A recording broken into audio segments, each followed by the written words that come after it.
Bienvenue à toi, ici Nadège et Louisa, deux amoureuses qui croient qu'avec des questions profondes, on peut créer des discussions qui transforment des vies.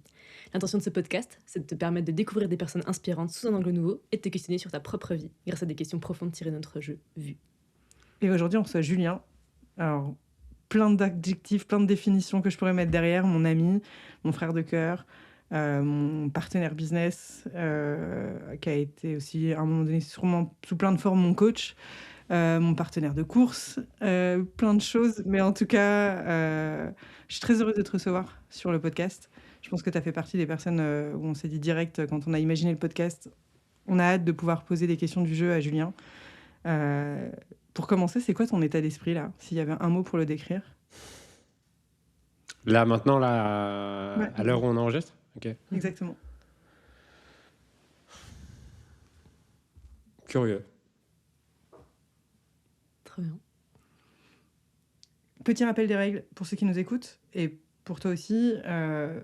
Tu peux passer une question, tu peux nous poser les questions, évidemment. Et s'il y a des longs silences, sens-toi libre de réfléchir. De votre côté, si vous nous écoutez, c'est pas des bugs du montage, c'est juste une personne normale qui prend le temps de savoir ce qu'elle a envie de dire. Donc, prends ton temps. On démarre par la première question. Je te laisse la poser. Puis si les gens écoutent en x2, le silence est moins rapide, non? Il est moins long. Première question. Complète cette phrase. Si tu n'exerçais pas ton activité actuelle, tu travaillerais comme... Franchement, je sais pas. Je pense que je suis inemployable. Je vois pas ce que je pourrais faire d'autre. À la limite, je pourrais me perdre un peu dans des métiers un peu techniques. Type, je pourrais... j'aimais bien ça, j'ai fait ça à l'école. Je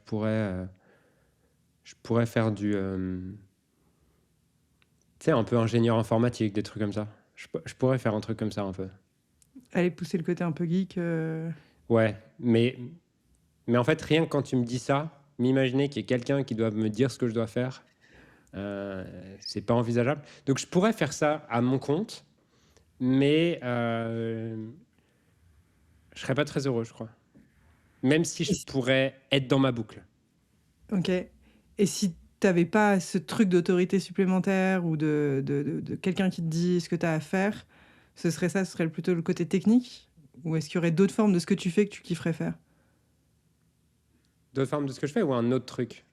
Bah, soit un autre truc, soit ce que tu fais, mais peut-être sous une autre forme, en tout cas pas sous la forme de ta forme d'activité actuelle, online. Est-ce que ça peut être aussi une autre forme? Franchement, j'aime bien rester chez moi. Donc, non, je te jure, je trouve que c'est tellement luxe de pas sortir de chez soi. Du coup, je crois pas que je pourrais aller quelque part tous les jours ailleurs que chez moi. Je pense que cette question-là, de toute façon, quand tu as réussi à construire une activité qui te ressemble de ouf, Ouais, ben, c'est ouais, compliqué de se projeter autrement parce que tu as éliminé beaucoup trop de contraintes pour, c'est clair. pour Mm. t'autoriser Et, à et, récupérer des contraintes, quoi. Mm. et en plus, je suis obsédé de ça. Donc tous les 3 mois, les choses que j'aime pas, je les dégage, quoi. Donc, j'ai Mm. l'impression que je me la pose tous les 3 mois, celle-là. Ouais. Et en tout cas, c'est comment est-ce que tu peux faire en sorte que ton activité actuelle ressemble de plus en plus à ton activité de rêve et donc du coup, ben, comme ça bouge, c'est compliqué, quoi. Mm. Je pense que ça correspond pas à tout le monde. Next one, alors. Prochaine question. Quel rôle as-tu dans ta famille? Euh, je pense que il y a 2 familles. Je vois 2 familles. Du coup, j'ai pas le même. Avec ma famille aïeux, on dit? Non? Ouais, mes aïeux, ouais. Ouais, mais avec mes aïeux. Avec mes aïeux, je dirais euh, celui sur lequel on a beaucoup d'attentes et qui doit réussir et qui est plus intelligent et qui de toute façon n'a pas de raison, a toujours eu des facilités et doit continuer à maintenir cette image. Euh, et donc celui sur lequel on projette toutes les attentes non, toutes les choses que la famille n'a pas réussi. Et dans ma famille, ma compagne et les 2 enfants, je dirais, c'est marrant. Ça va pas ensemble, mais je dirais le sage et l'ado pas fini. Pourquoi ça va pas ensemble? Bah si, ça va ensemble, mais à la fois, je pense que on est content de m'avoir pour ma sagesse et pour mon recul et pour ce que je peux apporter philosophiquement et sur plein de choses que les gens peuvent vivre dans cette famille. Mais à côté, je suis aussi l'ado pas fini qui est le premier à jouer à Mario et à faire des batailles sur le lit, quoi. Et du coup, tu sais jamais si je suis... Enfin, je suis les deux, quoi. Voilà. Et est-ce que tu vois un lien entre ton rôle avec tes aïeux et ton rôle avec ta famille du quotidien? Mmh.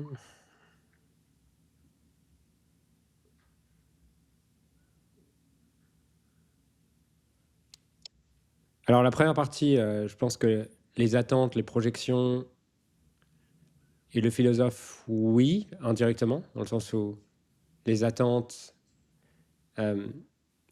finalement, j'ai une famille, et j'espère qu'ils ne tomberont pas dessus, mais j'ai-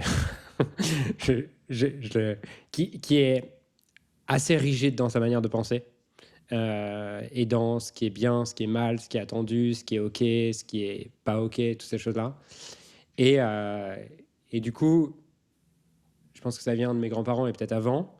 Du coup, la génération d'après a pas su gérer toutes ces attentes. Et je dirais que la génération d'après, donc ma mère et ses frères et sœurs, ont des vies très difficiles, je pense, intérieurement et extérieurement aussi. Et du coup, moi, j'ai vu ça en me disant, en commençant un peu à reproduire ça et en me disant ça me va pas. Et du coup, ça fait naître naturellement un questionnement sur comment on vit bien, comment on est épanoui, comment on est heureux, comment on fait tout ça. Parce que la génération d'avant n'a pas eu le privilège de se poser. Et peut-être que du coup, le côté ado pas fini vient aussi de ça, dans le sens où c'est un peu la part réprimée de ma famille, dans le sens où bah, il faut faire attention à l'image que tu as, à toutes ces choses-là. Et moi, j'en ai pas grand-chose à foutre de cette image, quoi. Hmm.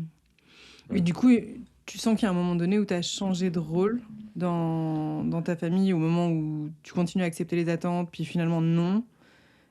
C'est quoi les clés pour s'autoriser à changer de rôle? Parce que j'ai l'impression qu'il y a un peu un truc que tu portes. Est-ce que c'est une question de je l'accepte ou pas? Genre, bon, bah, les autres me donnent un rôle, mais je suis pas obligée de l'accepter.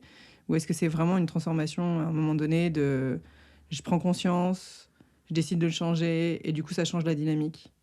Non, je pense je pense il y a deux choses. Je pense déjà, il y a des gens qui ont des tempéraments. Moi, j'ai toujours entendu ma mère me dire, de toute façon, c'est simple. Julien, qu'il n'a pas envie de faire quelque chose, tu vas pas réussir à lui faire faire. Et je crois que, tu vois, ça fait partie de mon tempérament un peu. Donc, c'est une première clé de réponse. Et une deuxième clé de réponse, c'est aussi la souffrance, tu vois. Je pense qu'à un moment donné, je me suis pas posé de questions pendant longtemps jusqu'à ce que je souffre trop, en fait, d'une vie qui m'aille pas. Et à ce moment-là, quand tu souffres suffisamment, les attentes, on n'a plus grand chose à foutre parce que ta peur t'as peur de déranger VS ton niveau de souffrance, Hmm. t'as une priorité, quoi. Hmm. Voilà. Trop bien. Et est-ce que le rôle que tu as actuellement dans ta famille, pas les aïeux, l'autre, te convient? Et où est-ce que tu aimerais le modifier, le transformer dans le temps? Euh,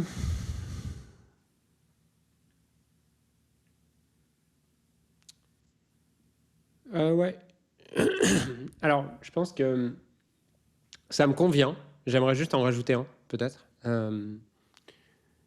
qui est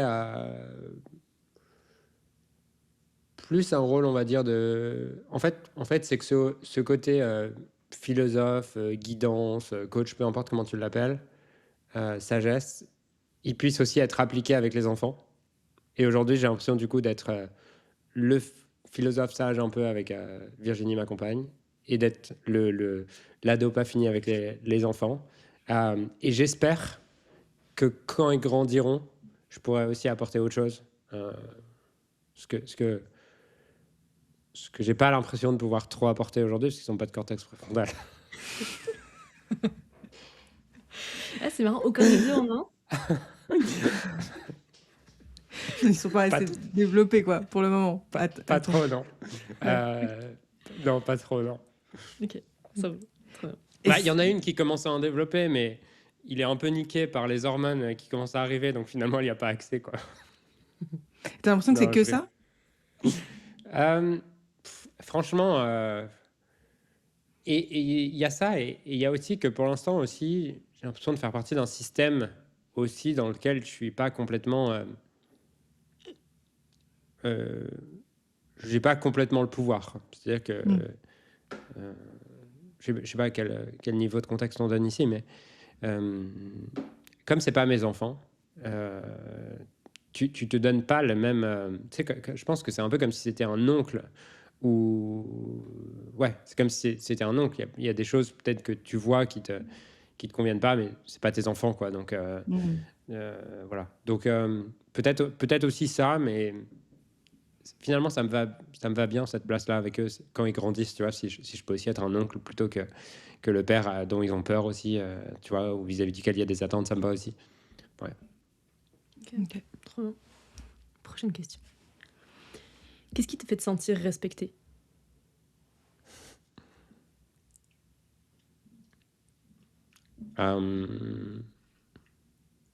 C'est pas facile de répondre à ça. Je crois que c'est plus facile de demander qu'est-ce qui te fait sentir pas respecté, non?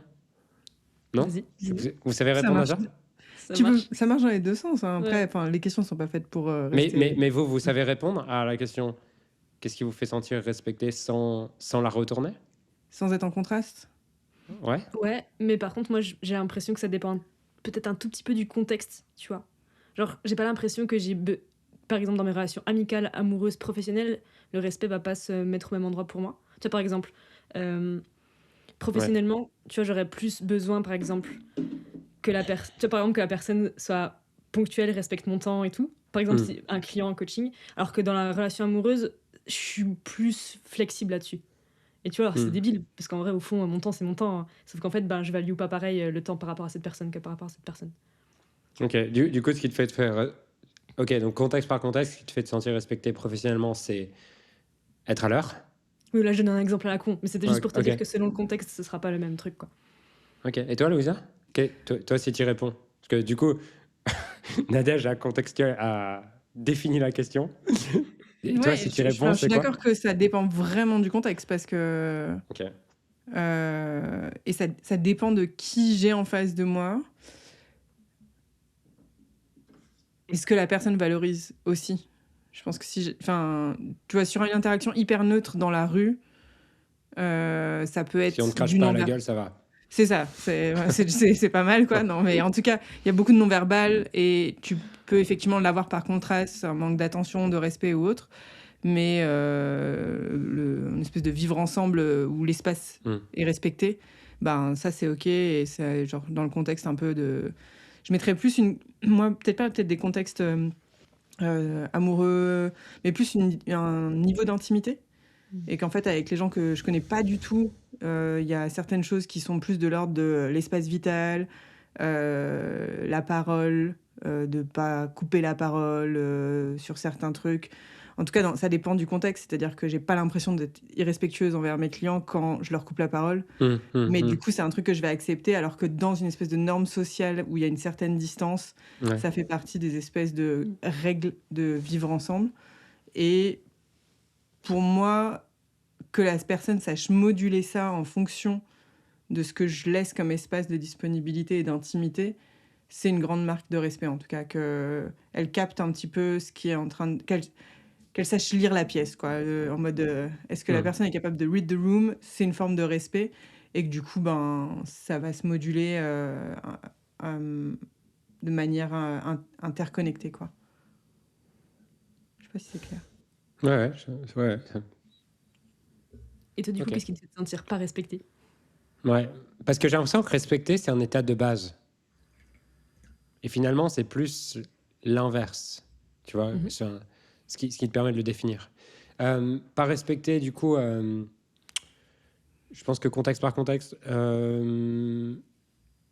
professionnellement,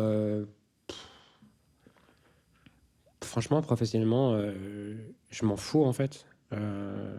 J'ai pas de truc professionnellement dans le sens où, en fait, je prends pas les choses personnellement. Tu vois, professionnellement, je prends pas les choses personnellement.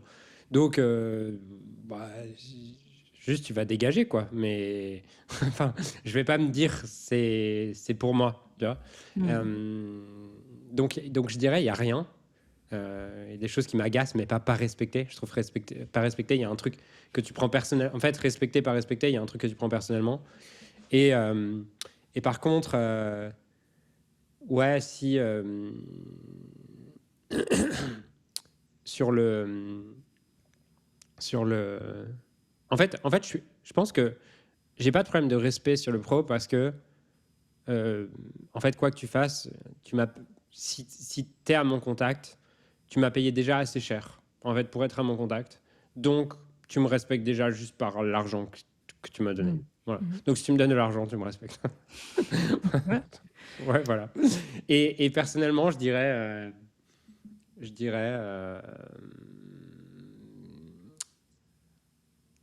si tu fais deux choses en même temps, ça m'énerve.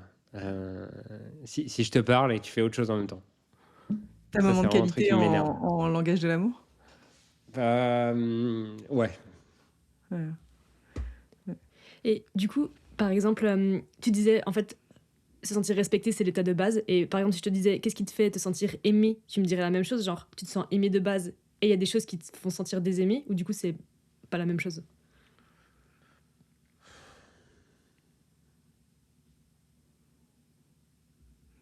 Euh, Bah, professionnellement, je pense que là, pour le coup, peut-être je vais me reprendre, mais professionnellement, du coup, je pense que je me sens pas aimé, enfin, je cherche pas à me sentir aimé. Et ça peut m'arriver de me sentir aimé, mais c'est pas ce que je recherche parce que je sais que je vais commencer à être très biaisé et ça m'intéresse pas. Donc, professionnellement, non. Euh... J'allais dire une connerie. Non.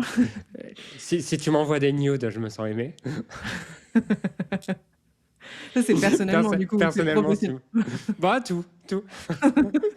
Ah, ça m'intéresse, tu te sens aimé ou tu te sens désiré? Non, mais je rigole. Je rigole, c'était une blague.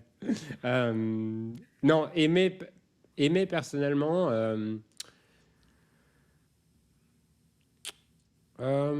si t'as pensé à moi, si t'as des attentions, si...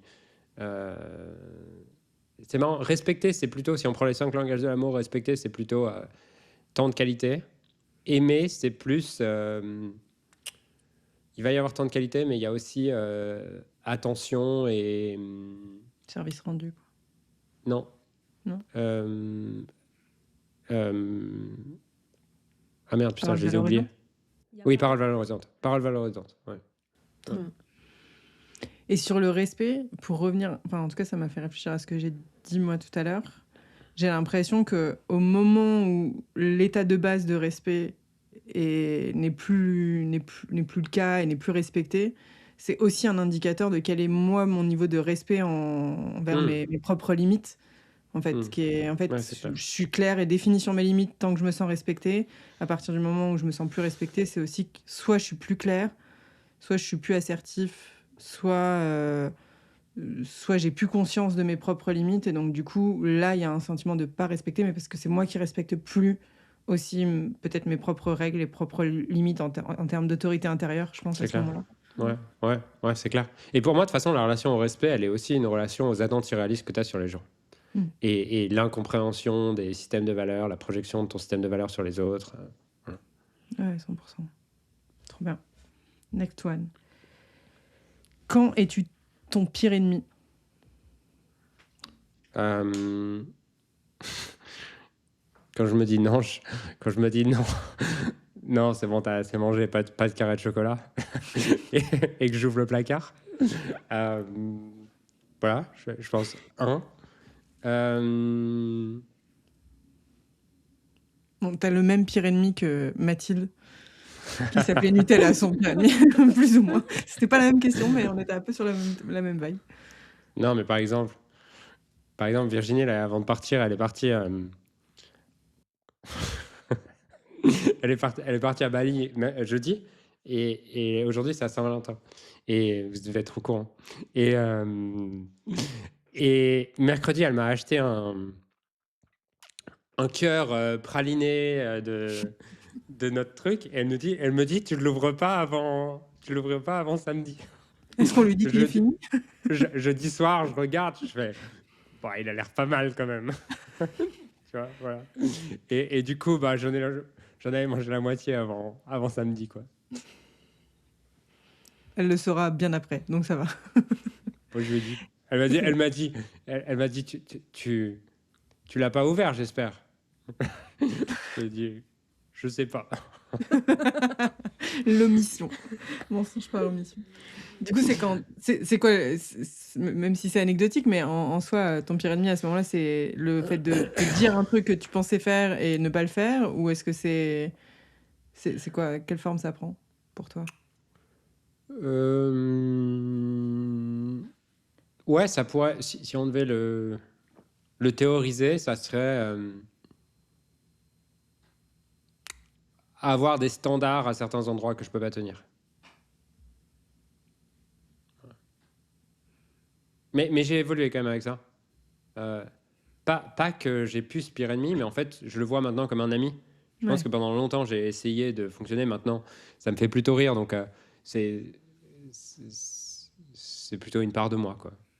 Ouais, parce qu'au final, le côté, ben, j'ai des standards qui sont pas cohérents avec ma réalité, c'est plus Oui. un bon pote qui dit, t'as vu gros là quand même, tu vois, peut-être un 57 bornes, c'est un peu beaucoup, on va se calmer, tu vois. C'est un peu ça quand t'es venu me voir et que tu vas aller, Non, calme-toi.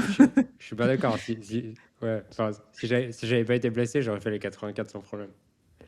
Non, mais je parle, tu vois, à ce moment-là, en tout cas, sans exagération, je pense que le moment où tu me fais réaliser de dire, bon, bah, est-ce que c'est peut-être pas un petit peu trop par rapport à où t'en es et où ton niveau d'entraînement, en tout cas, moi, je le prends comme une aide à ce moment-là. Je pense que des fois, les potes, ça peut effectivement te tirer plus haut que ce que tu pensais, mais ça peut aussi te raisonner quand t'es en train de. Enfin, il y a plein de fois dans nos vies où je pense on s'est redit après coup, genre, mais t'aurais pu me dire que je faisais de la merde quand même, là. Yes. On citera personne, mais on sait. J'ai beaucoup aimé le sans problème sur ton 84 bornes. Ouais, franchement, sans problème. Non, mais vraiment, Si je j'avais pense pas que eu un genou en franchement, je moins. pense que je l'aurais fait. Ouais, franchement, je pense. J'ai tellement hâte. Prochaine question. Que voudrais-tu dire à l'adolescent que tu étais au sujet du sexe?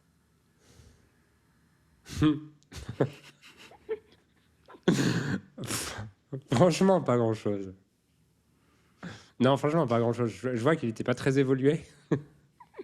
mais, mais je crois que ça fait partie aussi de la vie, tu vois, de pas être très évolué. Je pense d'ailleurs il existe encore cet adolescent à l'intérieur de moi. Euh, mais j'aurais pas envie qu'il devienne plus vite mature ou quoi. Euh, donc je peux voir qu'il n'était pas très évolué et tout ça, mais franchement c'était rigolo de pas être très évolué. Je me suis bien marré avec mes potes, quoi. C'est vrai, c'est vrai.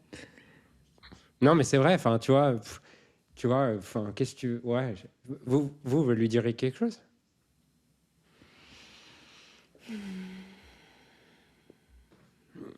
Bah, moi, j'aurais pas cru que j'allais être avec une meuf, hein. Ça, c'est sûr. Déjà, de un, tu vois, je pense qu'il y aurait eu un truc de. Bah, en fait, c'est pas que ce que tu crois et que ce qu'on t'a expliqué, Peut-être qu'il n'y a quoi. pas que les bites. C'est ça, j'aurais peut-être dit ça. Voilà, il n'y a pas que les vides dans la vie.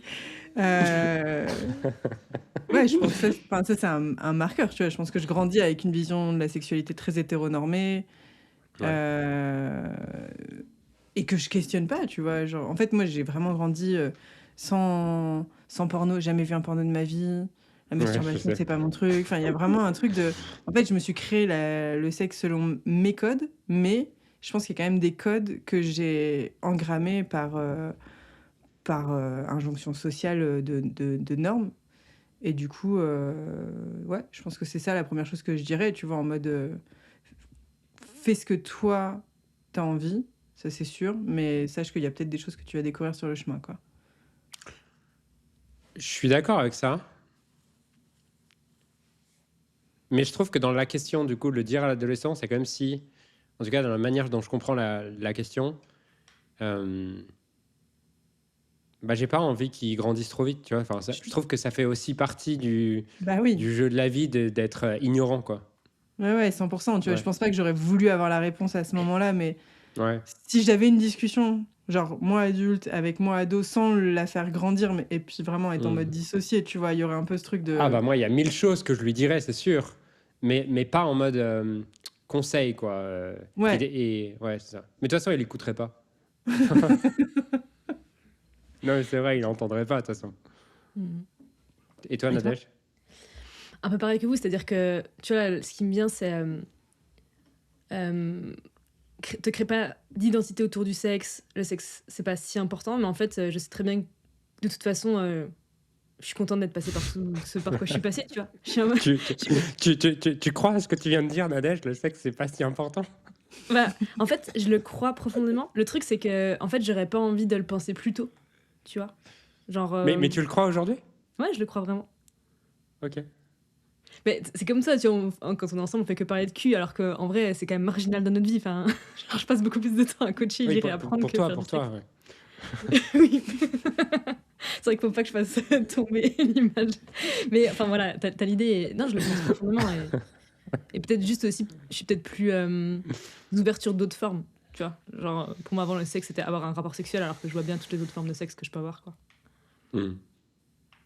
Voilà. Next. allez. Quel rêve as-tu toujours eu, mais jamais poursuivi? Et qu'est-ce qui t'empêche de le Sexuellement? poursuivre? Alors, pas forcément, mais tu peux répondre sexuellement si tu veux. Non, je garde la question initiale. Euh, donc, redis? Quel rêve as-tu toujours eu, mais jamais poursuivi? Et qu'est-ce qui t'empêche de le poursuivre? Est-ce qu'il y a un rêve secret de Julien qu'on connaît pas? Non, franchement, non. Je pourrais répondre à la question, c'est quoi tous les rêves que tu as eus auxquels tu crois plus? Tu vois? Hmm. Enfin, Bah, mais j'ai pas de rêve que je crois important pour moi, que je poursuis pas. Hmm. Voilà. Et d'ailleurs, j'aime plus du tout, j'aime pas du tout le mot rêve. Mais aspiration, j'aime bien. Enfin, je préfère aspiration. Euh, voilà. Donc non, j'en ai pas. Et du coup, c'est quoi les aspirations ou les rêves que tu as eus et que tu poursuis plus? Ah ouais, il y en a eu plein. Euh, vouloir être, vouloir gagner chaque année plus d'argent, vouloir beaucoup de rêves finalement matériels, tu vois, vouloir vivre dans une maison de 1000 mètres carrés avec une piscine, tout ça. Maintenant, je regarde l'agence et je suis en mode putain, ça doit être tellement de travail, ça doit être tellement de travail, d'enfermement, de tout ça. Ouais, beaucoup de trucs autour d'une forme de réussite, je pense, de clichés de réussite. Hmm. Voilà, ouais. Les marqueurs, quoi. Les marqueurs un peu extérieurs. Ouais, type, Hmm. euh, type Hollywood, quoi. Enfin, tu sais, un peu. Ouais. Hmm. Éducation Hollywood. Bah, je veux être ce mec-là. Je veux être ce mec-là qui a la belle maison, qui a toutes les meufs à ses pieds, qui a des milliards, et voilà. Les fantasmes sont redescendus et les Ouais, ouais, aspirations, c'est pas mal, quoi. ouais. fine. Si j'en ai une à mes pieds, ça suffit. C'est une Et blague. encore, les pieds, Et encore, et encore. ouais. Franchement, je suis bien tranquille, quoi. Ouais. Quelle est la croyance qui t'a rendu service jusque maintenant, mais qui aujourd'hui t'empêche d'aller de l'avant? Aujourd'hui, Mhm. je pense qu'il y en a plein. Le seul inconvénient, c'est que si je le savais, je la changerais, quoi. Le problème, c'est que j'en suis inconscient. Enfin, ouais. Ok. Enfin, vous en avez une que vous connaissez? Si tu la connais, tu la changes. Je pense que c'est une forme de déformation professionnelle qu'on a. Oui, mais du coup, vous savez répondre à cette question? Moi, je suis pas sûre que ce soit une croyance, mais c'est plus un état de fait. Mais peut-être que juste ma vie démontre que c'est pas si important pour moi, tu vois. Mais genre, tu vois, j'ai envie de faire plus de musique et de le montrer et de le mettre en avant. C'est quelque chose tu vois, auquel j'aspire depuis plusieurs années. Ouais. Et ma vie démontre que oui, je mets des petits trucs en place, mais quand même pas grand-chose. Et donc, je sais pas si c'est juste un fantasme ou si c'est une peur. Et du coup, je pense que c'est pas une croyance. C'est plutôt soit un fantasme, soit une peur, ou un mix des deux. Ouais. Mais Ouais. en tout cas, il y a un peu ce truc de... La croyance, ce serait genre, si je me montre pas et si je montre pas ça, c'est plus safe pour moi. Mais du coup, c'est plutôt une peur qu'une croyance, j'imagine. Mais t'as peur de quoi si tu montes ta musique? Je crois que, comme j'ai bossé dessus, c'est même plus tant le regard des autres plus que l'inefficacité ou en tout cas le manque total d'impact que ça pourrait avoir. Et donc, que ça me toucherait intérieurement de... Bon, bah en fait, c'est de la merde, tu vois. Et ce serait plus, du coup, la peur profonde, ce serait plus, du coup, je suis pas assez, je sais pas quoi dire d'intéressant. Tu vois, ce serait plutôt ça. Du coup, c'est plus Ok. une peur qu'une croyance, a priori. Ok.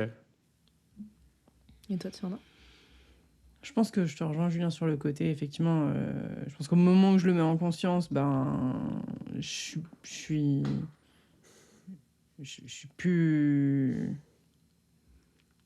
Je suis plus aveugle sur le sujet et je peux pas dire que ça m'empêche d'aller de l'avant. Je peux dire que je décide de m'en servir pour ne pas aller vers mes aspirations, mes envies ou autres.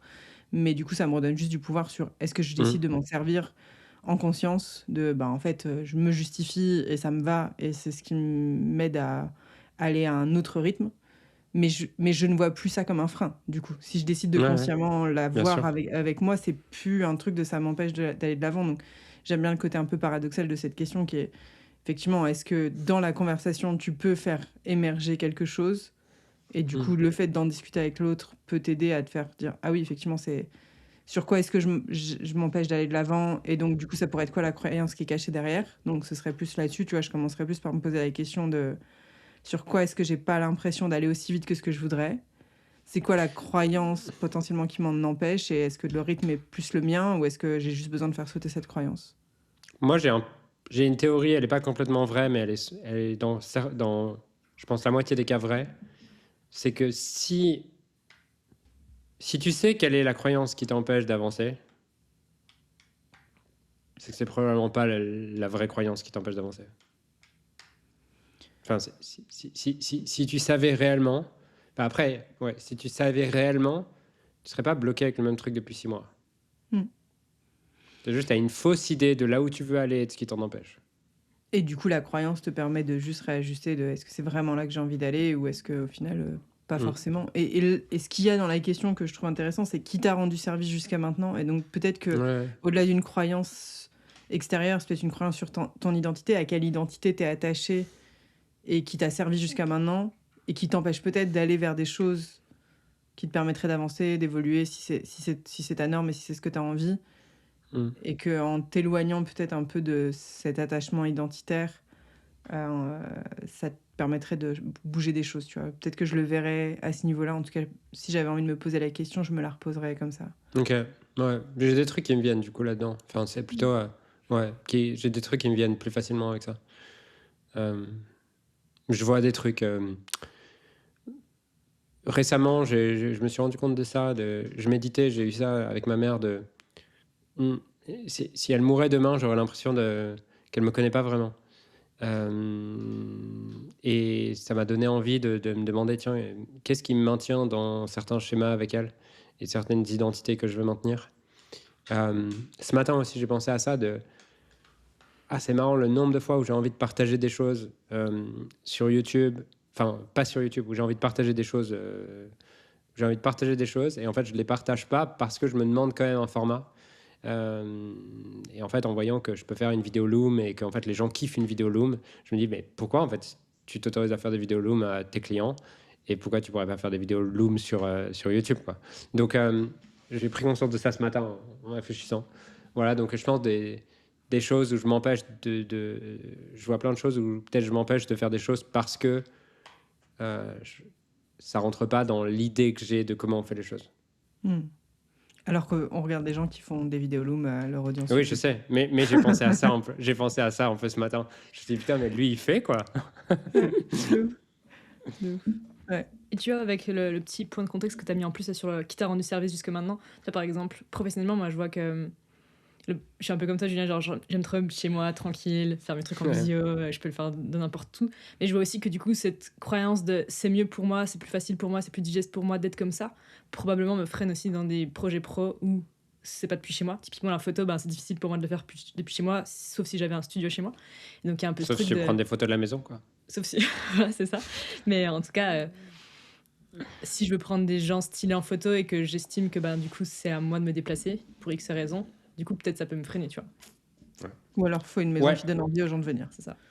Ouais. Après, moi, j'ai pas l'impression d'avoir ça. Tu vois, c'est-à-dire Mm. que j'ai l'impression que si j'ai quelque chose qui m'enthousiasme, j'ai pas de problème à sortir. Carrément. Next one. Next. Quel moment récent t'a rempli de joie? Bah, c'est rigolo. Ce matin, en sortant et en entendant les petits oiseaux et en voyant le chien qui est trop content de courir après la balle, je me suis dit, tiens, j'aime bien ces samedis matins, quoi. Où, enfin, il faut pas grand-chose, mais juste, je trouve les oiseaux qui chantent quand... je trouve ça extraordinaire, en fait. Je ris parce que enfin, moi j'ai une passion, hein. Je peux vraiment être en contemplation devant les oiseaux. Ouais. J'ai mis une mangeoire exprès à un endroit pour pouvoir les voir.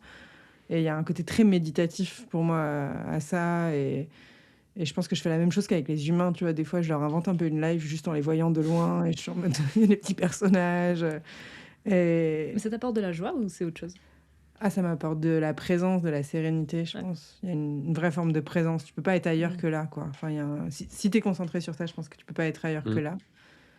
Et ouais, ça m'apporte une forme de légèreté et de présence. Trop bien.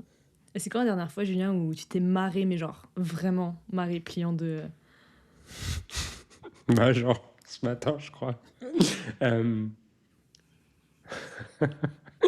Ouais, ouais, ce matin, hier, ouais. Vraiment, tu m'entends, j'écoute des vidéos, et puis du coup, je rigole tout seul à des trucs, mais j'aime bien. J'ai écouté, ouais, j'ai des trucs qui me reviennent en tête. Bon, sur la vidéo que je t'ai envoyée de Tougan sur l'économie, là, franchement, il m'a fait rire à deux, trois moments. Mais hier, sur la vidéo de John avec Aubrey, au moment, au moment où il simule, la personne qui le oh grandma is dead et il fait semblant de pleurer. C'était incroyable. Il m'a tué. Ouais. Ouais, ça, c'était incroyable, je comprends. Trop bien. Et oui, Ah bon. j'étais plié en deux tout seul. Oui. Ah on oui, n'a et pas puis, pu- et attends, et puis aussi, le jour où c'est envoyé. Ah oui, je vais pas nommer et tout, mais la vidéo où. Ah oui, mais.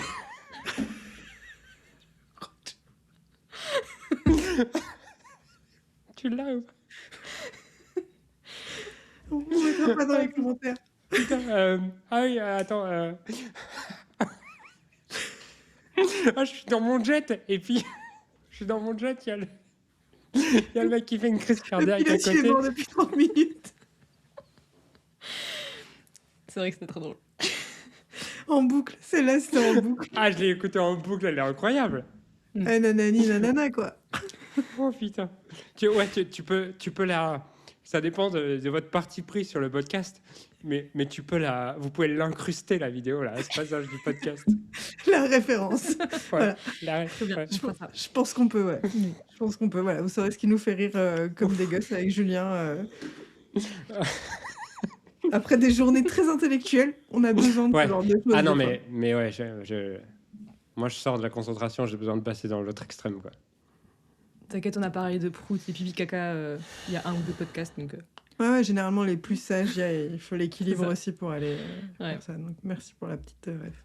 que conseillerais-tu à un ou une amie qui viendrait d'apprendre que son ou sa partenaire a une relation extra-conjugale? Franchement, c'est facile. Hein. Bah, je l'aiderai à voir ce qu'elle fait en est-ce qu'elle en a une aussi. Et toutes les formes de relations extra-conjugales qu'elle a. Et c'est quoi les bénéfices pour elle. Très bien. Et pour les gens qui nous écoutent, qui sont peut-être pas trop habitués à la John de Martini méthode et compagnie, est-ce que tu pourrais leur donner quelques exemples de type de relation extra-conjugale qu'elles pourraient avoir?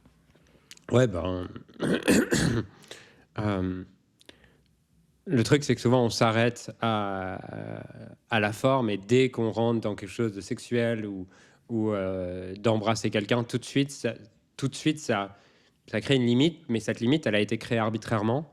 Et les gens peuvent nous dire oui, non, mais si, c'est à partir de ce moment-là que c'est trompé. Ok, mais si tu prends un peu de recul, pourquoi c'est à partir de ce moment-là au-delà de ce qu'on t'a mis dans la tête, il n'y a pas vraiment de raison pour ça. Et du coup, c'est aussi reprendre sa responsabilité sur à quel endroit je le fais. Et en fait, ça permet aussi de se rendre compte que c'est un fantasme d'avoir une relation dans laquelle il n'y a pas de relation extra-conjugale. C'est-à-dire que la forme peut changer, mais au plus d'ailleurs, est-ce que tu es attaché à ce qu'il n'y ait pas de relation extra-conjugale sous la forme sexuelle ou sous une forme donnée, au plus tu as des chances de l'attirer parce que tu vas créer des verrous, tu vas créer des limites, qui va créer une répression chez l'autre et à un moment donné, ça s'exprime par compulsion. Et donc, pour moi, toute tromperie, c'est juste un besoin non rempli que la personne avait probablement soit exprimé, soit parce qu'il n'y avait tellement pas d'espace de ton côté qu'elle n'avait pas eu la place de l'exprimer avec toi. Et finalement, tu as co-créé cette tromperie. Bon, je sais que c'est un peu dur à entendre, mais tu me demandes, donc je te le dis. Voilà. Et donc, c'est prendre conscience aussi de toutes les formes sous lesquelles tu trompes. Et c'est marrant parce que j'ai fait ça récemment où j'avais un petit truc de dégoût envers ma partenaire parce que, je réfléchis juste à quel point je peux le dire publiquement.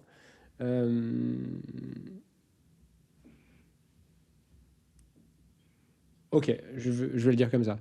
J'avais une forme de dégoût parce que dans notre période il n'y avait rien d'officiel entre nous. On était juste potes avec une attirance. Et dans cette période-là, elle a une relation avec un homme et une forme de relation sur laquelle je me dis, excusez-moi des clichés, mais putain, c'est une pute, quoi. Genre, voilà. Et j'avais gardé ça un peu, et c'était pas genre, je lui en voulais et tout, mais c'était un petit truc en fond de. Il y a un truc qui me dégoûte dans cette histoire. Et un jour, je méditais et j'ai cette pensée qui me revient. Je me dis, ok, ce serait intéressant de voir qu'est-ce qui te dégoûte là-dedans et où et quand tu as fait la même chose, sous une autre forme. Alors, j'ai pas fait la même chose que elle, sous la même forme, mais je peux voir plein de trucs, plein de moments. Du coup, quand je me suis posé cette question, j'ai pu voir plein de moments où j'avais fait des trucs qui sont aussi un peu... ouais, où je me vends. Finalement, je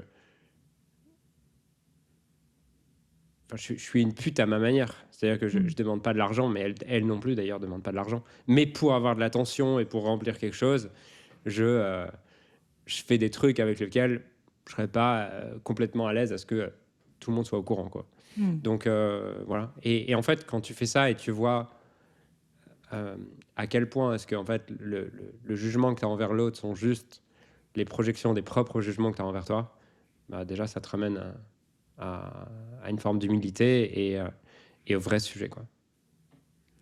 Trop bien. Et tu vois, je pense que pour les gens qui nous écoutent, j'ai quand même envie de préciser aussi, si vous galérez dans le process, c'est peut-être que vous mettez juste des mots un peu valises, genre elle m'a trompé, il m'a trompé. Ok, qu'est-ce qu'il a fait concrètement et comment on pourrait wrap up ça au niveau mental, c'est quoi vraiment le process? Parce que tu vois, Ouais. tu dis elle a fait des choses spécifiques, c'est pas juste elle t'a trompé parce que déjà elle t'a pas trompé, vous étiez pas en couple. Non, mais bien Et sûr. au-delà de ça, c'est très précis et je pense que beaucoup de gens restent dans des généralités qui les aident pas trop à faire le process, quoi. Ouais, bien sûr. Et puis c'est qu'est-ce que ça t'apporte aussi, c'est qu'est-ce que tu as De l'impression toute d'avoir. façon, bon, en vrai, je pense qu'il faut être un peu aussi honnête. Je crois pas que sur un sujet comme ça, il y ait beaucoup de monde qui, sans avoir été formé ou accompagné par un professionnel, soit capable de s'accompagner juste en écoutant un podcast, quoi.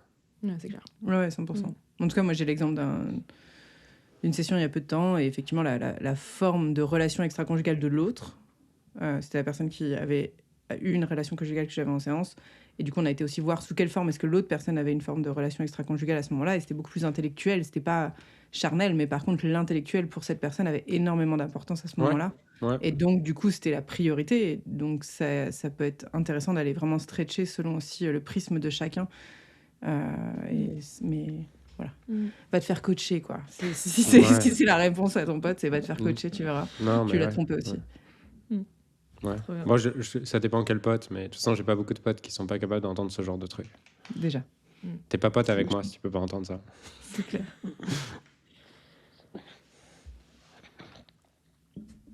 Quelle est la question que tu penses que les gens ne se posent pas assez?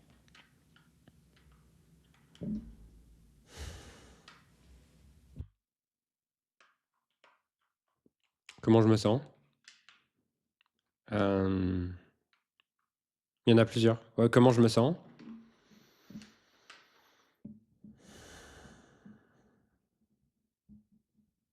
Je pense déjà c'est un bon début. Clairement. Vraiment, je pense que beaucoup de gens se posent pas cette question, ou alors, en fait, ils se posent pas cette question parce qu'ils ont normalisé le fait de se sentir stressé, en tension, en train de forcer, anxieux, en survie. Enfin, c'est quelque chose qui est normalisé chez beaucoup de gens, et c'est un truc qui m'étonne souvent quand je reviens dans des milieux plus classiques, on va dire, de voir à quel point les gens normalisent le fait de pas se sentir bien et d'avoir des stratégies externes pour se sentir bien, tu vois. Non, mais cette conversation, elle sort avec des potes où on imaginait le fait de pouvoir rentrer dans le corps de quelqu'un d'autre, alors rien de sexuel pour cette fois, mais et de ressentir la douleur. Moi, je peux bien et... m'imaginer ça, mais c'est plutôt du plaisir. Là, on parlait de douleur, en tout cas. Et de ok. se dire, mais en fait, est-ce que si Nadège se met dans mes sensations, est-ce que ma norme de douleur Ouais. acceptée Ouais, bien sûr. devient un truc irrationnel pour elle et du coup, de voir que c'était pas quelque chose qu'on pouvait accéder en tant qu'être humain, c'était aussi une limite des fois de compréhension parce que c'était très relatif. Et de Je voir crois pas que c'est si relatif que ça. à quoi tu penses. Moi, je pense que c'est oui, la personne ne voit pas le monde de la même manière, je suis d'accord, mais je pense qu'étant donné que le cerveau, le corps ont des mécanismes d'homéostasie, euh, et qu'il y a des phénomènes tels que l'adaptation hédonique et toutes ces choses-là, je pense que finalement, on peut avoir des pensées très différentes et des manières de voir le monde très différentes. On arrive à un set point et on expérimente des sensations et des émotions qui sont très similaires. Ouais. Je pense que là, c'était un peu l'échelle de la douleur physique. Ouais. Et du coup, c'était plus en se disant, il y a une palette, tu vois, et que pour une même douleur, elle va être ressentie différemment. Mais je suis d'accord qu'en soi... Ah, mais tu parles tu parles de... Parce qu'en fait, je pense qu'il y a deux choses. Il y a la douleur du type, tu vois, est-ce que... Je sais pas si je vais arriver à l'exprimer, mais... C'est sûr que si deux personnes qui n'ont pas le même niveau d'entraînement physique vont courir 10 km, je suis d'accord qu'ils ont toutes les deux des douleurs complètement différentes et que je ne peux pas imaginer ce que quelqu'un d'autre va ressentir quand il fait 10 km en projetant mon 10 km. Par contre, je pense que si je vais faire 10 km, j'ai le même niveau de douleur que quelqu'un qui est bien plus fort que moi à 40 km et que quelqu'un qui est bien moins fort que moi qui va avoir au bout de 2 km. Donc je pense que l'expérience finalement n'est pas si différente que ça. Ouais, c'est clair. C'est vraiment effectivement la source. Là, par exemple, on s'imagine de juste avoir accès au niveau de... C'est quoi l'état de base, tu vois? Genre lui, il est en mode: «Je suis très détendu», sa chérie, elle est en mode: «C'est très Oui, oui. contracté» et cetera et donc du coup, de se dire: «Est-ce que quelqu'un qui est très détendu dans son état de base, Ouais. donc pour qui c'est facile de faire un 10 km par exemple, si l'état de base de l'autre est qui est à 0 km, ça devient déjà douloureux alors qu'en fait, c'est juste une question Ouais. effectivement de ratio, quoi». Je suis d'accord. Là où je suis pas d'accord, c'est que je pense pas que c'est un état de base. Ce que tu appelles état de base, pour moi, Oui. c'est un état adapté par rapport à ton regard sur la vie. Ouais, 100 et c'est là que ça rejoint ce que tu disais sur à quel point les gens ont normalisé Ouais, que cet état de base puisse être anxieux, exactement. Ouais. forcé, C'est- poussé, etc. Et c'est pour ça où, pour moi, c'est quelque chose qui est modulable. C'est pas un état qui est la norme globale, mais qui est plutôt qui s'est normalisé au fur et à mesure de la Ouais. douleur et de l'accumulation, et qui du coup, par résilience, adaptation, se dit ok, ça c'est mon nouvel état de base, ça c'est mon nouvel état de base, ça c'est mon nouvel état de base, et en fait ça continue jusqu'à temps que ça pète sous plein de formes en fait. Mm, mm. Je pense qu'il y a aussi une projection que si je change des choses, ça va être encore pire. Hmm. Mais tu vois, hier soir, quand on a fait l'exercice de pensée, genre, Louisa avait un tout petit peu mal au crâne, et moi, je me disais, imaginons, là, elle se met à 2 sur 10 de douleur. Si moi, là, Mm. maintenant, je rentre dans son corps, est-ce que je suis à 2 sur 10 ou est-ce qu'en fait, dans mon ressenti, c'est Ouais. 5 sur 10, tu vois? C'était plutôt ça. Ah oui, oui, ça je suis d'accord qu'il y a un gros écart. Mais finalement, ça, on est aussi sur... on parle plus du langage que du ressenti, en fait. Je pense qu'on parle du langage et qu'on parle aussi un peu de ce que tu disais, à quel point tu normalises en fait un état qui peut être Mm. douloureux et inconfortable. Et en fait, si moi par exemple j'ai eu des phases de vie où j'ai eu des migraines extrêmes, Oui, et donc du coup en fait un petit mal de crâne, c'est un petit mal de crâne. Mais quelqu'un qui a jamais mal à la tête, un petit mal de crâne va être très douloureux, et donc du coup il y a effectivement cette notion de relativité. À quoi ça te non, fait penser? je souris parce qu'on dit souvent que les hommes sont un peu chochottes par rapport aux femmes. Ouais, et il y avait ça, tu vois. Enfin, je pense que les douleurs menstruelles, plein de trucs et tout. Enfin, Ouais, il y a des machines qui ont été faites pour tester ça sur les mecs qui se mettent à chialer à 2 sur 10, quoi. Donc, ouais. effectivement. Mais on n'a pas les mêmes hormones qui nous permettent de gérer la douleur différemment aussi. Et moi, je l'ai vu, tu vois, avec la perte d'œstrogène, je l'ai vu de ouf sur ma résistance à la douleur, euh, qui est moindre qu'avant. Et je le vois avec les tatouages. Genre, quand je me fais tatouer, je pense que je suis plus sensible sur la dernière décennie que mes premiers tatouages. Et ça fait partie des protecteurs de la douleur aussi, d'avoir les oestrogènes, et qui te font ressentir moins de douleur physique, quoi. Mais je pense qu'il n'y a pas que le côté physiologique. Il y a aussi mon état de base que j'ai descendu de ouf à... En fait, c'est pas mon état de base que d'être anxieuse, en stress et plein de trucs. Donc Ouais. forcément, la résistance derrière, elle n'est pas la même.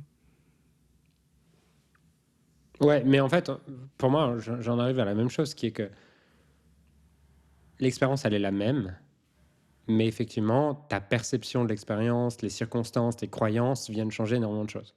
C'est ça. Parce que Ouais. d'ailleurs, tu peux prendre la même expérience. Tu te poses 5 questions, tu as quelqu'un en face qui te pose 5 questions.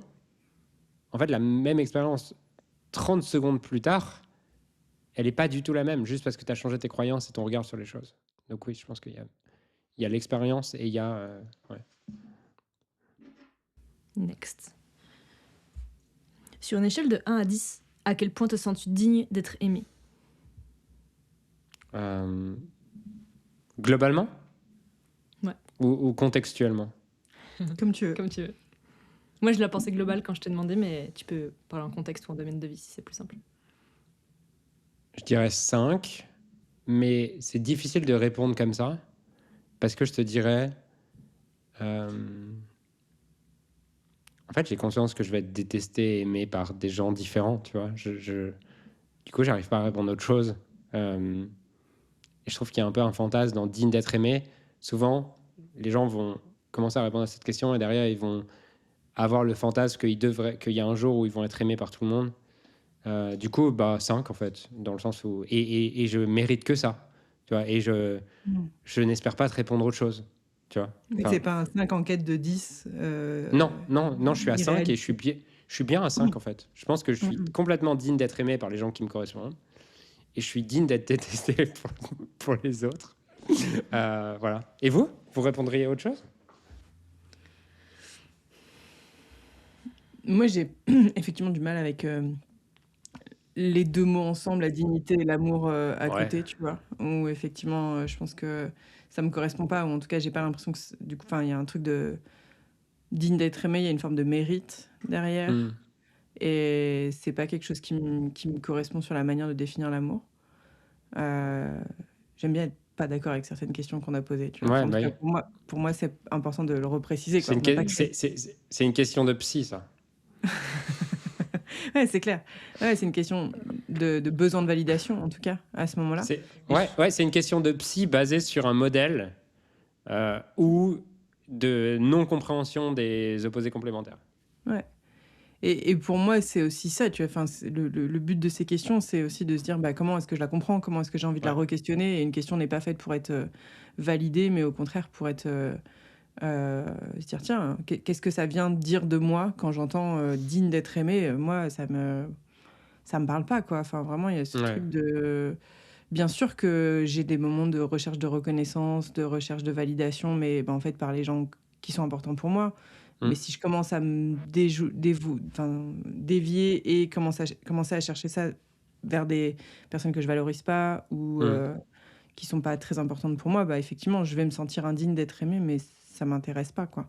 Donc, je dirais pas forcément que je suis à 5, je dirais juste que je m'en fous un peu. En fait, ça dépend de qui, tu vois. C'est plus dans le côté contextuel qui est par les personnes dont j'estime que leur avis peut me permettre d'avancer, de vivre une meilleure vie. Ouais, mais c'est Et même pas moi, de l'amour, en fait. Ouais. C'est une question de feedback, finalement. Ouais, Enfin, ouais, c'est clair. C'est clair. Ouais. Quelle question de merde. Je sais pas qui a pensé à cette question de merde. C'est clair. Mais tu vois, moi, ma réponse en lisant cette question, genre, je me sens 100%, donc 10 sur 10 digne d'être aimée et 100% consciente que 50% de la population va m'aimer, tu vois. Genre, mon sentiment interne, c'est que. Enfin, après, ça dépend Un peu ça moins, dépend de ta un peu définition moins. de digne. T'es lesbienne. Oui, c'est. Je suis plutôt bi en vrai, j'aime bien tout le monde. Mais par contre, ce qui est certain, c'est que ça dépend ce que tu mets derrière le mot digne, tu vois. Il y a ce truc de. En fait, je pense que mon essence, genre, je me vois, genre. Bah ouais, bien sûr qu'on peut m'aimer, tu vois. Par contre, le fait que des gens m'aiment, ça, c'est autre chose, tu vois. Pour moi, je le dissocie, en fait. Mais je me sens 10 sur 10 alignée sur le fait que je sois digne d'être aimée. Quoi Comme quoi, Faudrait c'était une définir, ce question faudrait définir ce qu'est être aimé, en plus. en plus. Pas le time. Allez, ciao. Ou alors, faut qu'on réenregistre un nouvel épisode, quoi.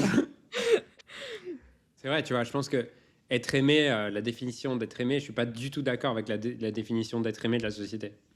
C'est clair. C'est quoi la définition d'être aimé de la société pour toi? Pour moi, l'idée de la société d'être aimé, c'est qu'il y a une personne qui va t'apprécier dans tes comportements et tes attitudes. Alors que pour moi, être aimé, il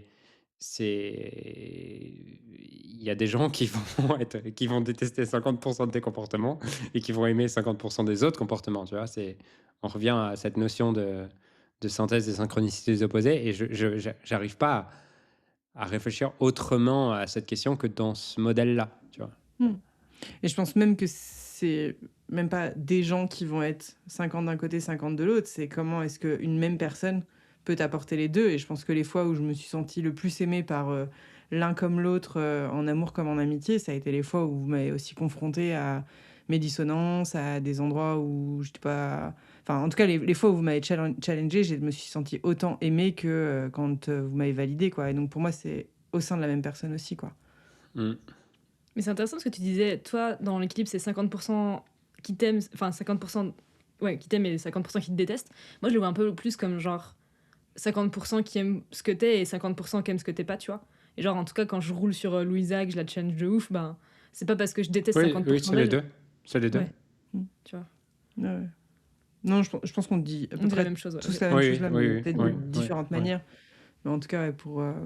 Mais juste que ce soit audible pour les gens, du coup, le message, c'est plus genre l'amour inconditionnel, du coup, c'est soutenir et challenger au même degré.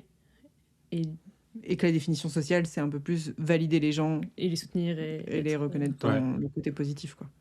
Ouais. Et moi, je crois pas non plus à l'amour inconditionnel. Je crois que... Enfin... Je pense pas être aimé inconditionnellement de ma compagne, et je pense pas l'aimer inconditionnellement. Enfin, alors oui et non. Je pense l'aimer inconditionnellement, mais si je la challenge, c'est pas forcément par amour, c'est juste parce qu'elle me saoule, tu vois. Et si je la valorise, c'est pas non plus de par mon amour inconditionnel, c'est aussi parce qu'elle fait quelque chose que j'aime bien. Et ouais. Donc, et je pense que, tu vois, si on pousse la définition, finalement, si tu pars dans l'amour inconditionnel, t'aimes le monde entier. Carrément. Mais du coup, ça voudrait dire que... Est-ce que des gens peuvent être dignes d'amour de 1 à 10, enfin, dignes d'être aimés de 1 à 10? Non, je sais même pas ce que ça veut dire, digne. Ouais, c'est ça. Bah, pour moi, digne, c'est mérité, pour moi, c'est des concepts moraux, tu vois. Enfin, Ouais, c'est des projections de valeurs, c'est tout ça. Ouais, ça dépend vraiment juste de la transaction à ce moment-là qui a lieu et de qui définit la dignité et qui la reçoit. C'est Je, impossible de je, faire je, une je, universalité. je réaffirme que c'était une question de merde. Allons au bout de cette question de merde. Non. Et ben, prochaine question, avant les petites questions rituelles, mais qu'est-ce que t'aimes secrètement? Euh, Aimer sous quelle forme? Ça peut être ton guilty pleasure ou ça peut être un truc que tu kiffes et que les gens savent pas que tu kiffes, quoi. Je pense que les gens ont une image plus sage de moi que ce qu'elle n'est. Euh, Oh, la validation de Nadège. Et du coup, bah, j'aime me foutre de la gueule des gens. J'aime rigoler. J'aime mater les jolies filles et me faire un fantasme sur elles, euh, auquel je ne crois pas d'ailleurs. Mais juste l'idée me plaît. Ouais, j'aime les trucs bien, bien basiques, bien primaires, quoi. Bien gras. Bien gras, ouais, j'aime les blagues. Toutes les blagues, moins elles se font, plus je les aime. Ouais. Donc je vais pas nommer les sujets parce que je sais pas si ça va sur YouTube ou quoi, mais vous pouvez imaginer, quoi. Voilà. On va laisser chacun se faire son imagination dessus Ouais, ouais, ouais, et nous soudoyer très très cher. Non, je rigole. ouais, voilà. Bon, c'est pas très, j'aurais pas de problème en plus à le dire tout, hein. C'est plus une question Non, de. c'est clair, et je pense que c'est pas vraiment un secret, mais je pense qu'effectivement c'est quelque chose qui peut surprendre parfois les gens. En tout cas, le fait que tu aies une image publique et le Ouais. fait que c'est pas forcément la première image que tu donnes, mais pour autant, je trouve que tu l'assumes très clairement. Tu vois, il y a pas un truc de je cherche à pas le montrer. Quand tu as En- l'opportunité de en- le montrer, tu le montres. ouais, en fait, tu sais, c'est plus pour moi une question de respect que d'image que je veux maintenir. Tu vois, Mm. j'ai plus l'impression que ça créerait trop de désaccords, de, d'incompréhension du contexte dans lequel je dis les choses, euh, de mon intention quand je dis les choses. Et que je trouve que les gens sur Internet peuvent être tellement euh, binaires dans leur manière de voir les choses que j'ai pas envie de payer ce prix-là. Et c'est pas non plus le but parce que je pense qu'il y a aussi plein de gens avec mon business que je peux aider qui finalement se fermeraient si elle voyait cette part-là directement, tu vois. Alors Mhm. qu'une fois que tu comprends un peu mieux le personnage, tu comprends un peu mieux dans quel contexte je fais tout ça et tout, et dans quel contexte je dis les choses, tu vas le vivre différemment. Donc c'est plus ça que maintenir une image. Je suis pas attaché à ce qu'on ait une image de moi sage. D'ailleurs, si j'étais attaché à ça, il y a 2-3 blagues que j'aurais pas fait aujourd'hui. Ça, c'est clair. Mais effectivement, c'est être conscient du système dans lequel tu es et qui Ouais, te c'est ça. permet pas Ouais, un développement de la pensée exactement. Ouais, qui ne le valorise pas. Et du coup, ben, tu crées tes espaces dans lesquels tu ouais, peux c'est ça. développer ta pensée, dans lesquels ensuite tu peux aller au bout de qui tu es parce que tu as créé l'espace qui te correspond. Ouais, yes. Et du coup, ça fait une transition toute trouvée sur c'est qui Julien Musy, qu'est-ce qu'il fait et comment il aide les gens. Je sais que ça peut être une question qui fait un deuxième podcast, mais Ouais. juste si tu devais le définir en deux, trois phrases sur toi et comment tu contribues. Yes.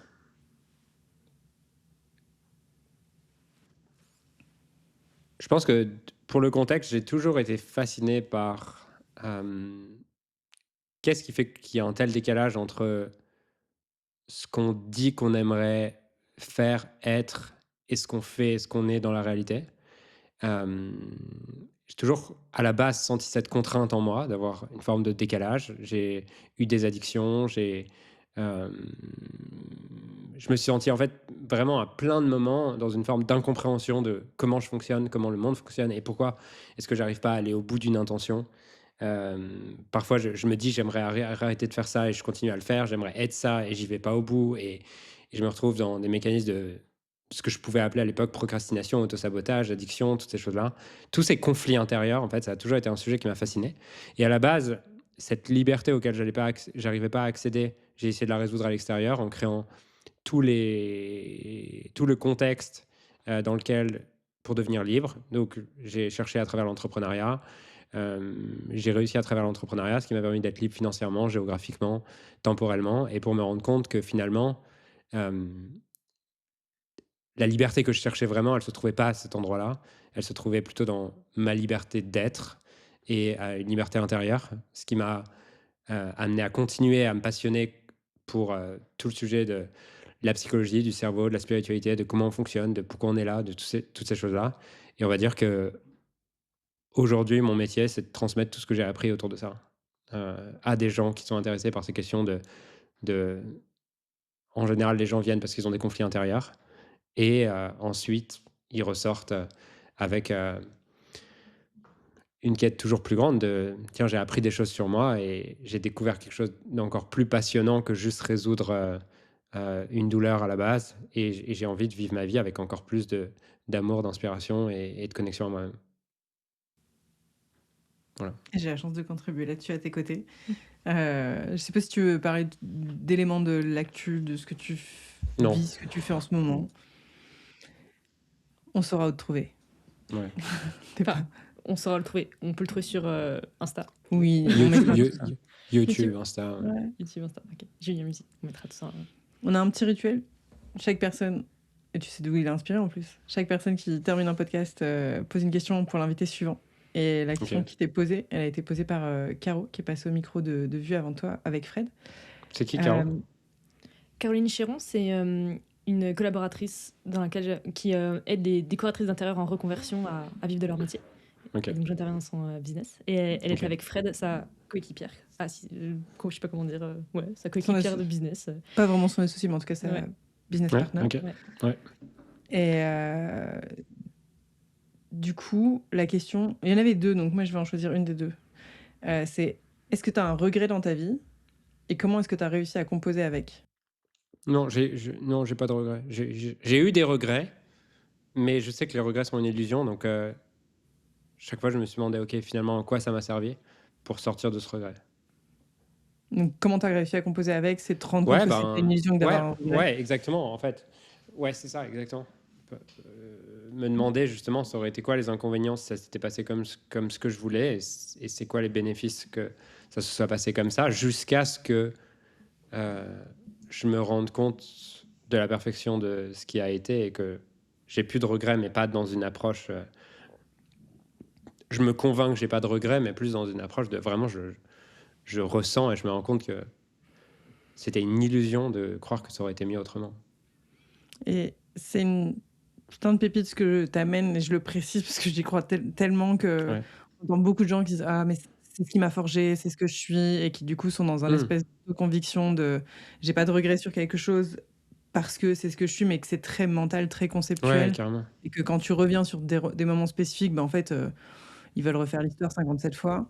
Ouais. Donc, c'est reprendre chaque fois où je me dis que l'histoire aurait dû ou aurait pu être différente, et vraiment d'aller au bout et de pas être dans ce concept mental de mais ça a fait qui je suis. Bah, ça a fait quoi de toi en fait? Qui t'es? Et qu'est-ce que ça a fait spécifiquement de qui tu es aujourd'hui, ce moment-là spécifique, quoi.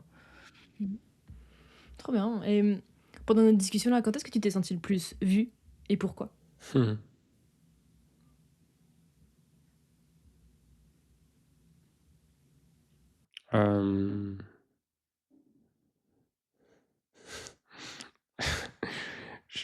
Je sais pas. J'ai pas un moment précis qui me revient. Ce qui me fait rire et sourire, c'est que si je pense à mon moment préféré, c'est le moment où on a rigolé sur le pilote d'avion. Ok, je le mettrai en lien, c'est bon. On est obligé de mettre en lien. Non, parce qu'en fait, maintenant, en plus, on en a tellement fait qu'on peut plus le mettre en lien. Tu sais, Et bien, ce sera la vidéo secrète, vraiment genre. Bah oui, mais non, mais parce que tu sais, c'est comme quand t'as chauffé une blague pendant genre 10 minutes. Après, c'est mort pour la sortie. Elle va être nulle en fait. Oui. Tout le monde va dire, ils ont rigolé pour ça, vraiment. Ouais, c'est ça, exactement. C'est Ouais, vraiment exactement. pas ouf, quoi. Exactement. Donc on gardera ça secret. Qu'est-ce qu'on aime secrètement? Les blagues que vous ne connaîtrez jamais. Ça reprend un peu la dernière question. C'est bien, on garde la vibe sur ça. À ton tour de poser une question, c'est quoi la question que tu aimerais poser à la prochaine personne qui va passer au micro de Vue? Je suis pas préparé à ça. Allez, amusons-nous. C'est pas cool, mais euh, qu'est-ce que qu'est-ce que tu ne voudrais pas qu'on sache de toi?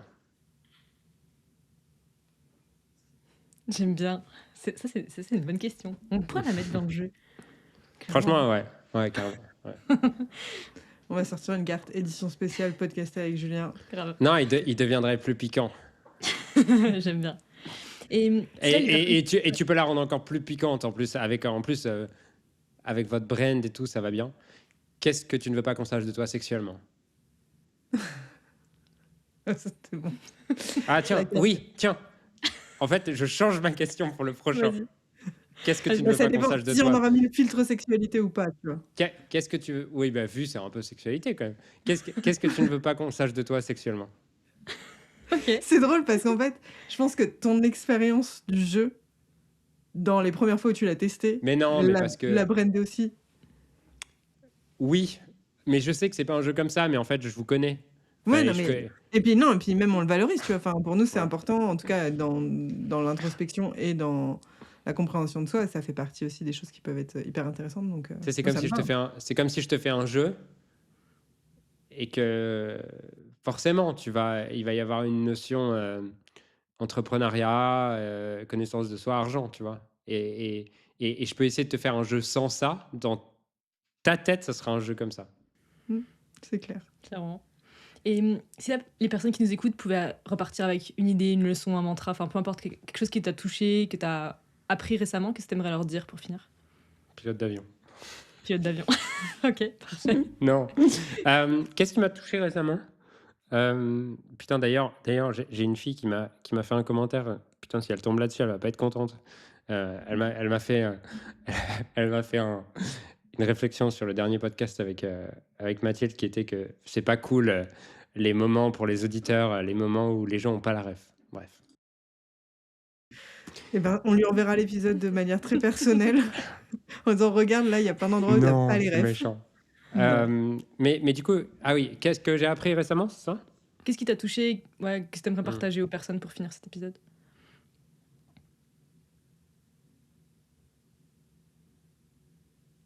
Là, il hésite entre une grosse blague de merde ou un truc Non, sage, tu vois. non, je réfléchis à un truc qui est plus entendable pour tout le monde ou qui m'a touché personnellement. J'ai le truc qui m'a touché personnellement.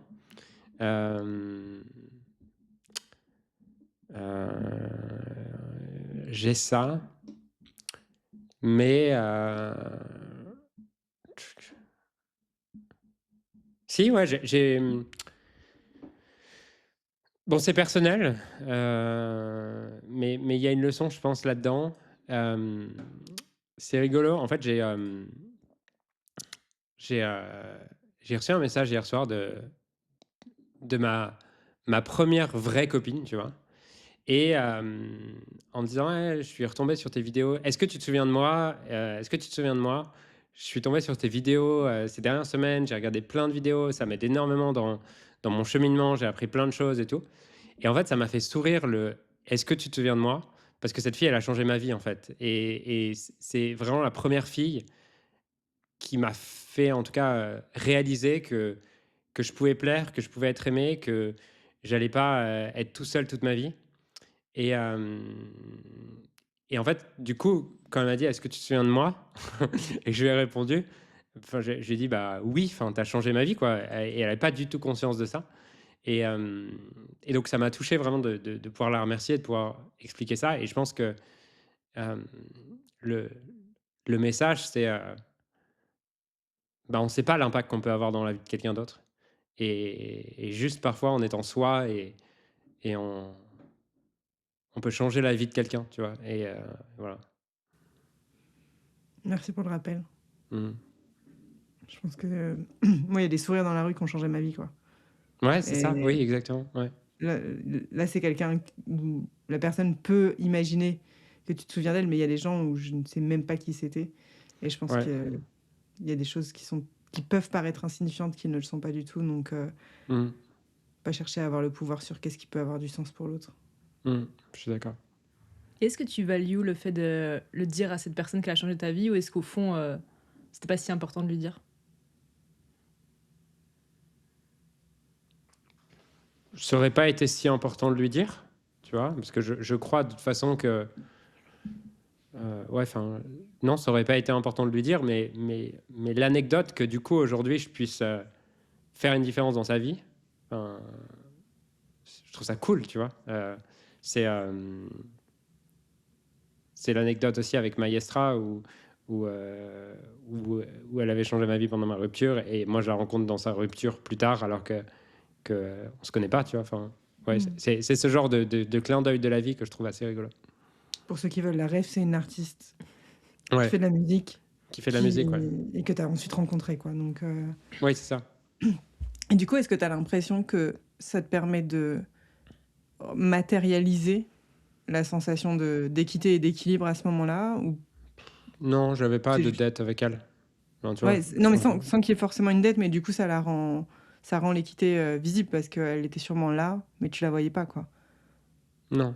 Non. Non, je me dis pas ça. Je pense que, tu sais, c'est toujours, quand tu fais du contenu sur Internet, euh, ça va très vite à ce que tu te dises, bah, en fait, ce que je fais sert à rien. Mais pas dans un phénomène de dévalorisation, mais plus un phénomène d'indifférence, on va dire. Mm. Euh, et les gens, je l'ai dit dans un podcast récemment, et en fait, les gens se rendent pas compte de à quel point un retour sincère pour pas un retour en mode euh, groupie fan, mais un retour en mode voici ce que concrètement ça a changé dans ma vie.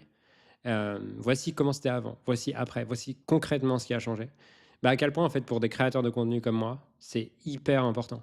Et souvent on oublie que bah, en fait c'est pas parce que quelqu'un a 1000 ou 10 000 vues ou je sais pas quoi que en fait c'est complètement impersonnel des vues. Euh, c'est complètement impersonnel des commentaires de groupies. Et ce qui donne du sens à ce métier, tu peux avoir 100 000 vues, tu peux avoir ce que tu veux, ce qui donne du sens à ce métier, c'est entendre un humain qui te raconte ce que ça a changé concrètement.